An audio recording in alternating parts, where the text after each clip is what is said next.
Hey guys, welcome to my channel. So आज हम किस टॉपिक पे बात करेंगे? आज हम बात करेंगे इंटरमीडिएट कैलकुलस। कैलकुलस का फर्स्ट टॉपिक है हमारा फलन। ये है इसकी इंडेक्स। चैप्टर्स है फलन, सीमा एंड सतता, अवकलन, प्रथम सिद्धांत से अवकलन, स्पर्श रेखा एवं अभिलंब, उच्चिष्ट एवं निम्निष्ट, वक्रों का अनुरेखण, समाकलन, समाकलन क्रमशः, निश्चित समाकलन और निश्चित समाकलन के अनुप्रयोग। इसका फर्स्ट चैप्टर है हमारा फलन।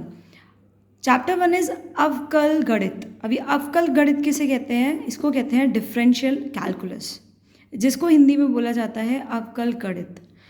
इसका फर्स्ट चैप्टर है फलन। फलन क्या होता है? अवकल गणित को समझने के लिए आपको फर्स्ट ऑफ ऑल फलन समझना पड़ेगा, जिसको बोला जाता है फंक्शन। आइए स्टार्ट करते हैं। अवकल गणित की क्या डेफिनेशन है? What is the differential calculus, ये हम पहले पढ़ेंगे। इसकी डेफिनेशन क्या है? देखिए, गणित में हम बहुत से ऐसे प्रश्नों पर विचार करते हैं जिनमें ऐसी दो राशियां होती हैं कि एक राशि का मान दूसरी राशि पर निर्भर करता है, और यदि एक राशि के मान में स्वतंत्र रूप से परिवर्तन होता है तो दूसरी राशि के मान में भी परिवर्तन होता है। मतलब अगर आपको कोई एक इनपुट दिया गया है, जब आप इनपुट कुछ ऐसा चेंज करेंगे जिससे आपका आउटपुट आपको मिलेगा, तो वो जो चेंजेस होती है कि आपने एक राशि में परिवर्तन किया जिसकी वजह से दूसरी राशि में परिवर्तन हुआ, उस मेथड को क्या बोला जाता है? अवकल। जैसे एग्जाम्पल है हमारे पास, वृत्त का क्षेत्रफल उसकी त्रिज्या पर निर्भर करता है। वाकई वृत्त मतलब सर्कल, उसका क्षेत्रफल मीन्स एरिया उसके रेडियस पर निर्भर करता है, डिपेंड करता है।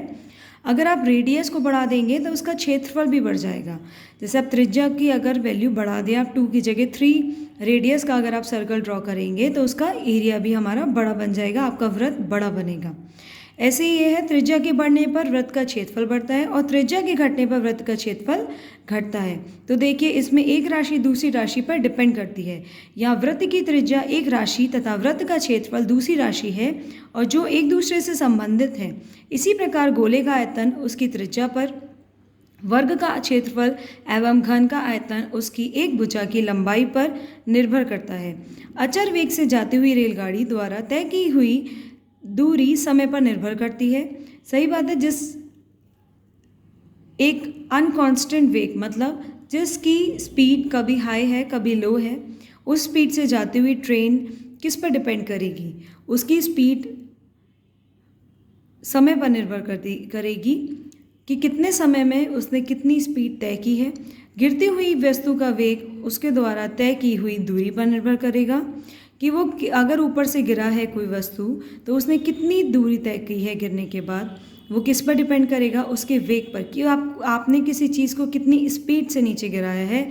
जब आप ज़्यादा स्पीड से नीचे गिराएंगे तो आप देखेंगे बहुत स्पीडली वो नीचे चीज़ आएगी, या फिर आप ज़्यादा थ्रो करेंगे ज़्यादा स्पीड से तो वो ज़्यादा दूर जाएगी कोई चीज़। तो किसी चीज़ का दूर जाना, किसी वस्तु का दूर जाना किस पे डिपेंड किया? आपने उस वस्तु को जिस वेग से फेंका है या जिस वेग से गिराया है। किसी स्थान का वायुमंडलीय दाब उस स्थान की समुद्र तट से ऊंचाई पर निर्भर करता है। एक राशि के मान में परिवर्तन होने पर उस पर निर्भर दूसरी राशि के मान में परिवर्तन किस दर से होता है, तथा इस परिवर्तन के दर से संबंधित अनेक प्रश्नों में एवं क्रियाओं का विश्लेषण एवं अध्ययन अवकल गणित कहलाता है। मतलब अगर आपने किसी भी एक राशि के मान में परिवर्तन किया जिसकी वजह से दूसरी राशि के मान में परिवर्तन हो गया, तो इसका अध्ययन क्या कहलाता है? अवकल गणित। आप इसको सिंपली इस चीज़ से समझ लीजिए कि अगर आप किसी भी जगह का एरिया अगर आपको फाइंड करना है तो आप उसकी लेंथ और विड्थ में अगर चेंजेस करते हैं तो उसका एरिया भी चेंज हो जाएगा।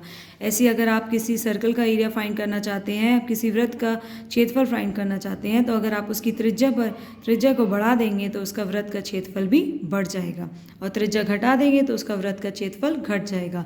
ये किस पे डिपेंड किया? एक राशि के मान से दूसरी राशि के आंसर पे फ़र्क पड़ा। तो ऐसे इस टाइप के क्वेश्चंस का अध्ययन किस में आता है? अवकल गणित में आता है। और ये प्रोसेस क्या कहलाता है? अवकल गणित। क्वांटिटीज़ सेकेंड है हमारा राशियाँ। अब ये राशियाँ कितने टाइप की होती हैं? फर्स्ट आपने पढ़ा अवकल गणित। आपको क्या समझना है? फंक्शन। उसके लिए फर्स्ट ऑफ ऑल आपको अवकल गणित समझना था। अब क्या समझना है? फर्स्ट फंक्शन के अंदर सेकेंड पॉइंट क्या आता है? राशियाँ, जिसको बोला जाता है क्वांटिटीज़। अभी राशियाँ कितने प्रकार की होती हैं? 2 प्रकार की, अचर और चर। देखिए नाम से पता चल रहा है अचर, जिसको आप मूव नहीं करा सकते, जो कांस्टेंट वैल्यू है, जो अपना जो वैल्यू है उसको चेंज नहीं कर सकती, वो होती है अचर। सेकेंड है चर, जो जिसको आप चेंज कर सकते हैं। अचर मीन्स कांस्टेंट। ऐसी राशियाँ जिनका मान गणित की प्रत्येक संक्रिया में अपरिवर्तित रहता है अचर राशियाँ कहलाती हैं। अचर राशियाँ मीन जिसका मान परिवर्तित नहीं हो सकता। जैसे आपके पास कांस्टेंट वैल्यूज़ है 1 2 3 4 5 6 7 8 9 10। अब आप देखेंगे कि इन नंबर्स की वैल्यूज़ को आप चेंज नहीं कर सकते। अगर आपके पास 1 पेन है तो वो 1 पेन ही है, उसकी क्वांटिटी कांस्टेंट है कि आपके पास 1 यूनिट ही कोई चीज़ है, तो वो होती है हमारी अचर राशियाँ। अचर राशियों के क्या प्रकार होते हैं? अचर राशियों के निम्नलिखित 2 प्रकार होते हैं। टाइप्स ऑफ कांस्टेंट, कितने टाइप के होते हैं कांस्टेंट वैल्यूज़? सो फर्स्ट है हमारा निरपेक्ष अचर, means absolute constant. Absolute constant मतलब जिसकी वैल्यूज़ वही रहेगी, कोई और चेंज नहीं हो सकती। जैसे ऐसी राशियाँ जिनका मान प्रत्येक प्रश्न में स्थिर रहता है निरपेक्ष अचर कहलाती हैं। मतलब आप कोई भी क्वेश्चन करिए, मैथ्स का करिए या साइंस का करिए, अगर ये इस टाइप से आपको नंबर्स लिखे मिल रहे हैं, मतलब इसकी वैल्यू वही है जो आपने मैथ्स में पढ़ी थी, जो आपने फिजिक्स में पढ़ी थी, जो आप केमिस्ट्री में पढ़ रहे हैं। तो मैथ्स में भी अलग अलग टाइप के, आपने कौन सी मैथ्स में पढ़ा है? आपने डिफरेंशियल कैलकुलस में पढ़ा है, आपने डायनामिक्स में पढ़ा है, या आपने इंटरमीडिएट की किसी भी मैथ्स की बुक में पढ़ा है आपने। अगर इस टाइप से आपको कोई साइन मिल रहा है, मतलब उसकी वैल्यू वही है। लाइक 1 की वैल्यू 1 ही रहेगी। -5 है, अगर कहीं नेगेटिव में नंबर्स है तो उनकी वैल्यू वही रहेगी। रूट की अगर कोई वैल्यू है तो उसकी वैल्यू वही रहेगी। पाई की वैल्यू सेम रहेगी। ई की वैल्यू हमारी सेम रहेगी। 3/5 मतलब किसी भी आपका जो फंक्शन वैल्यू है, फ्रैक्शन वैल्यू है, उसकी वैल्यू हमारी सेम रहेगी। तो वो क्या हो जाती है? एब्सोल्यूट कांस्टेंट, जिसको आप चेंज नहीं कर सकते, जिसकी वैल्यू जो है वही रहेगी। जैसे आपका नाम होता है, जो आपका नाम है, आपका नाम तो वही रहेगा। कोई और अगर किसी और नाम से आपको आवाज़ देगा तो आप नहीं सुनेंगे, क्योंकि आपका नाम ही नहीं है वो। ऐसे ही मैथ्स में वैल्यूज़ का है, अगर 1 कहीं लिखा है तो उसकी वैल्यू 1 ही है। अगर कहीं माइनस नेगेटिव में कोई नंबर लिखा है तो उसकी वैल्यू वही है। आप -5 को -6 की वैल्यू से नहीं चेंज कर सकते। -5 इज इक्वल्स टू ओनली -5। ऐसी अंडर रूट में अगर कोई वैल्यू है, पाई गिवन है, ई गिवन है, एक्सपोनेंशियल टर्म गिवन है, 3/5 मतलब फ्रैक्शन वैल्यू अगर गिवन है तो उसकी वैल्यू वही रहेगी, चेंज नहीं होगी। So these types of values are called the absolute constants, निरपेक्ष अचर। उसको हिंदी में कहा जाता है निरपेक्ष अचर। ऐसे सेकेंड पॉइंट है हमारा स्वैच्छ अचर। स्वैच्छ अचर मीन्स आर्बिट्रेरी कांस्टेंट। अभी आर्बिट्रेरी कांस्टेंट कैसी वैल्यूज़ होती हैं, चलिए देखते हैं। तो ऐसी राशियां जिनका मान किसी दिए हुए प्रश्न में तो स्थिर हो रहता है, परंतु भिन्न भिन्न प्रश्नों में भिन्न भिन्न हो जाता है, उसको स्वैच्छ अचर कहा जाता है। जैसे कि हम मूवीज़ देखते हैं, अलग अलग जो हीरो हीरोइंस होते हैं वो पर्टिकुलर मूवीज़ के लिए उनका नाम वही रहता है। अभी आपने रॉकी एंड रानी मूवी देखी है, तो उसमें रॉकी एंड रानी का जो नेम है वो पर्टिकुलर उस मूवी के लिए है, बट जो उनका स्टैंडर्ड नेम है वो तो अलग है। वैसे ही मैथ्स में है कि आप अलग अलग कांस्टेंट वैल्यूज़ की अलग अलग क्वेश्चंस में वैल्यू अलग अलग हो सकती है, तो उसको क्या बोला जाता है? Arbitrary constant. सो ऐसी राशियां जिनका मान किसी दिए हुए प्रश्न में तो स्थिर रहता है, परंतु भिन्न भिन्न प्रश्नों में भिन्न भिन्न हो जाता है, उसको बोला जाता है स्वैच्छ अचर।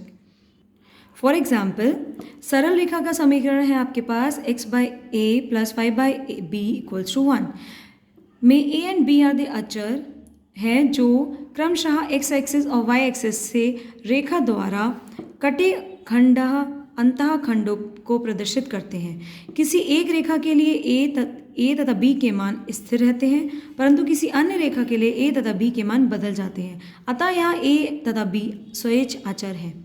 ऑब्वियसली सपोज आपके पास एक रेखाखंड दिया हुआ है जो एक x एक्सिस और y एक्सिस, इस तरीके से हम एक्सिस बनाते हैं ना, ये हमारी y एक्सिस है और ये हमारी x एक्सिस है।